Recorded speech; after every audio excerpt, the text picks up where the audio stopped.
আমি বনকলি রান্না করব কিভাবে আপনারা দেখুন। প্রথমে আমি তেলটা দিয়েছি, তেল গরম হয়ে গেছে। এবার এই কপিটা ভাজবো, আমি তুলে নেব। আমার এটা ভাজা হয়ে গেছে বন্ধুরা, এবার এটা আমি তুলে নেব। এবার এটা ভাজা হয়ে গেছে। এবার আলুটা সেদ্ধ করে আলুটা দেবো। এবার আলুটা আমি ভেজে নেব, নাড়াচাড়া করে ভেজে নেব আলুটা। এবার দেবো আমি লবণ অল্প করে, স্বাদ মতন দেব।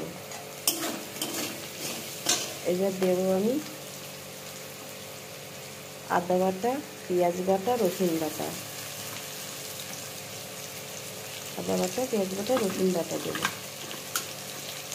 দিয়ে নাড়াচাড়া করে এবার দেবো একটু হলুদ গুঁড়ো। এটা ভাজা ভাজা হয়ে গেছে।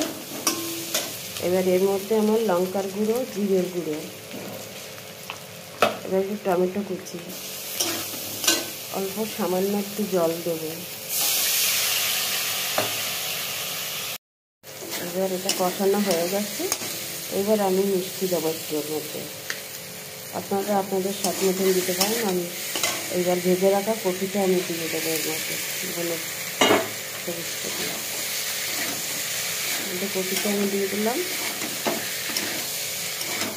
নাড়াচাড়া করে এবার আমি জল, এটা আমার কষানো হয়ে গেছে বন্ধুরা, দেখুন আমি কত সুন্দর করে কষিয়েছি।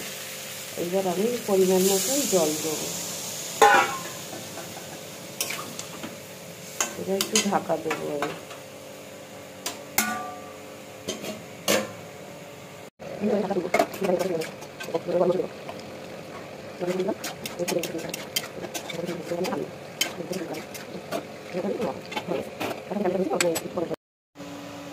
দেখুন বন্ধুরা কত সুন্দর করে বনকলি আমি রান্না করেছি, সবুজ ফুলকপি।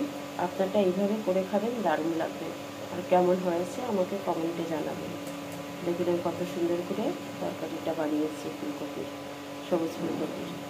এইভাবে আপনারা করবেন, করে খাবেন, আমাকে জানাবেন অবশ্যই।